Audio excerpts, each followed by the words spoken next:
Hi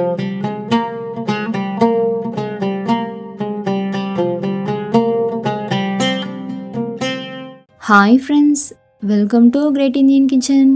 நம்ம இன்றைக்கி நெல்லிக்காய் வச்சு ஒரு கேண்டி ரெசிபி எப்படி செய்கிறதுன்னு பார்க்க போகிறோம். பொதுவாகவே நெல்லிக்காய் தோற்பாக இருக்குங்கிறதுனால நிறைய பேர் அதை விரும்பி சாப்பிட மாட்டாங்க. இந்த மாதிரி நெல்லிக்காயில் கேண்டி செஞ்சு கொடுத்து பாருங்கள். நெல்லிக்காய் பிடிக்காதவங்க கூட இன்னும் கொஞ்சம் தாங்கன்னு கேட்டு வாங்கி சாப்பிடுவாங்க. அவ்வளோ டேஸ்ட்டாக இருக்கும். ஸோ மிஸ் பண்ணாமல் வீட்டில் செஞ்சு பாருங்கள். இப்போ வாங்க இதை எப்படி செய்கிறதுன்னு பார்க்கலாம். ஃபஸ்ட்டு அந்த ரெசிபி பண்ணுறதுக்கு 1 கிலோ அளவு ஃப்ரெஷ்ஷான நெல்லிக்காய் எடுத்துக்கோங்க. இதை 2-3 டைம் நல்லா வாஷ் பண்ணி எடுத்துக்கலாம்.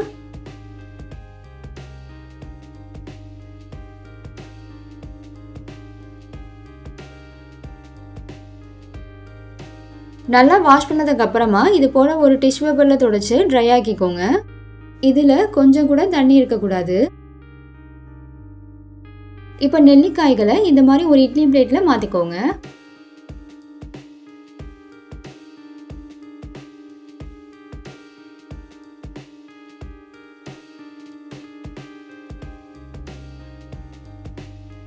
நான் ஏற்கனவே இட்லி பாத்திரத்தில் தண்ணி ஊற்றி நல்லா கொதிக்க வச்சுருக்கேன். அதில் இதை வச்சுட்டு மூடி போட்டு மூடி ஹை ஃப்ளேமில் வச்சு ஒரு 10 நிமிஷத்துக்கு வேக வச்சு எடுத்துக்கலாம். இப்போ 10 நிமிஷம் ஆயிடுச்சு. நம்ம ஸ்டவ் ஆஃப் பண்ணிடலாம். நெல்லிக்காய் முழுமையாக வெந்து வந்திருக்கு. பார்த்தாலே உங்களுக்கு தெரியும், கலர் நல்லா சேஞ்ச் ஆகி நல்லா விரிசல் விட்டுருக்கு. இது நல்லா ஆறட்டும். நல்லா ஆறினதுக்கப்புறமா இதில் உள்ள விதையெல்லாம் நம்ம ரிமூவ் பண்ணிடலாம். கை வச்சு லைட்டாக இது போல் ப்ரெஸ் பண்ணாலே பூ இதழ் மாதிரி அழகாக எடுக்க வரும்.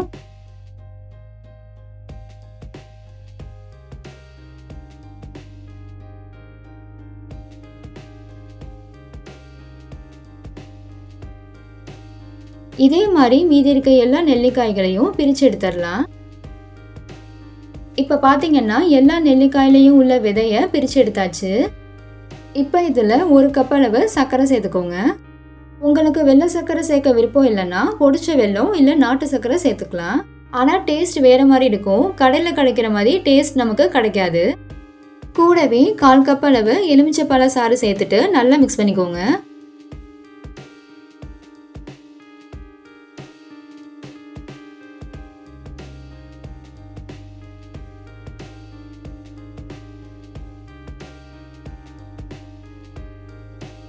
நல்லா மிக்ஸ் பண்ணியாச்சு. இப்போ மூடி போட்டு மூடி ஒரு நாள் அப்படியே வச்சுருங்க. ஃப்ரிட்ஜில் வைக்கணும்னு அவசியம் இல்லை, சும்மா வெளியிலேயே வச்சுக்கலாம். 4-5 மணி நேரத்துக்கு ஒரு தடவை இதை ஓப்பன் பண்ணிவிட்டு கலந்து விட்டுக்கணும். கலந்து விடும்போது தான் அந்த சுகர் நல்லா கோட் ஆகும். நீங்கள் கலந்து விடாமல் அப்படியே வச்சுட்டிங்கன்னா அடியில் இருக்க நெல்லிக்காயில் மட்டும்தான் இனிப்பு ஏறி இருக்கும். மேலே அப்படியே கெட்டு போன மாதிரி ஆகிடும். ஸோ மறக்காமல் அப்பப்போ ஓப்பன் பண்ணி நல்லா கலந்துட்டு மூடி வச்சுருங்க. இப்போ பாருங்கள், நம்ம சேர்த்த சர்க்கரையும் நல்லா கரைஞ்சிட்டு அப்புறம் நெல்லிக்காயில் உள்ள அந்த தண்ணியும் நல்லா பிரிஞ்சு வந்திருக்கு. இப்போ இந்த சர்க்கரை தண்ணியை வடித்து எடுத்துடலாம்.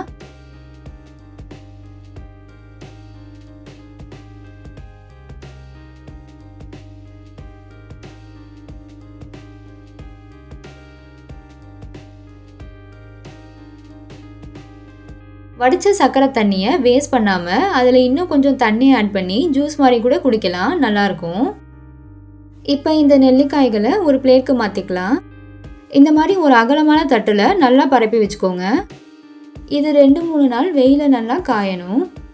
இப்போ நீங்கள் தொட்டு பார்க்கும்போது நல்ல ஈரப்பதமாக இருக்குல்ல, ஆனால் வெயிலில் நல்லா காஞ்சப்புறம் பார்த்தீங்கன்னா இதில் கொஞ்சம் கூட ஈரப்பதம் இருக்காது. அதுக்குன்னு ரொம்பவும் ஹார்டாகிற அளவுக்கு காய வச்சிடக்கூடாது. கொஞ்சம் கூட ஈரப்பதம் இல்லாமல் இருக்கணும். அதே நேரத்தில் நல்லா சாஃப்டாகவும் இருக்கணும். அப்போ தான் கடிச்சு சாப்பிட்றதுக்கு ஈஸியாக இருக்கும். 2 நாள் அப்புறம் பார்த்தீங்கன்னா இந்த அளவுக்கு காஞ்சி வந்திருக்கு. வெயில் நிறையா அடிச்சிச்சுன்னா 2 நாள் காஞ்சாலே போதும். இல்லை வெயில் கம்மியாக இருந்துச்சு அப்படின்னா 3 நாள் காய வச்சு எடுத்துக்கோங்க, சரியாக இருக்கும். இப்போ இதில் 2 டேபிள் ஸ்பூன் பவுடர் சுகர் சேர்த்துக்கோங்க. சேர்த்துட்டு கை வச்சு நல்லா மிக்ஸ் பண்ணிக்கோங்க. இது எதுக்காக பண்ணுறோம்னா நம்ம பாட்டிலில் போட்டு ஸ்டோர் பண்ணி வைக்கும் போது ஒன்றோட ஒன்று ஒட்டாமல் இருக்கும், அதுக்காக தான். அவ்வளோதான், ரொம்ப ரொம்ப ஹெல்த்தியான நல்ல டேஸ்டியான ஆம்லா கேண்டி சூப்பராக ரெடி ஆயிடுச்சு. இதை நீங்கள் ஏர்டைட்டான கண்டெய்னரில் போட்டு ஸ்டோர் பண்ணி வச்சுக்கலாம். 1 வருஷம் வரைக்கும் கூட கெட்டு போகாமல் இருக்கும். ஆனால் தண்ணி படாமல் பார்த்துக்கோங்க. தண்ணி பட்டுச்சுன்னா கண்டிப்பாக கெட்டு போயிடும். இதை நீங்கள் நிறைய செஞ்சு வச்சுட்டு குழந்தைங்களுக்கு ஸ்நாக்ஸ் மாதிரியும் கொடுக்கலாம். ரொம்ப என்ஜாய் பண்ணி சாப்பிடுவாங்க. ஓகே ஃப்ரெண்ட்ஸ், இந்த ரெசிபி உங்களுக்கு ரொம்ப பிடிச்சிருந்துச்சுல்ல? பிடிச்சிருந்தா லைக் பண்ணுங்கள், ஷேர் பண்ணுங்கள், சப்ஸ்கிரைப் பண்ணுங்கள். தேங்க்யூ. பாய்.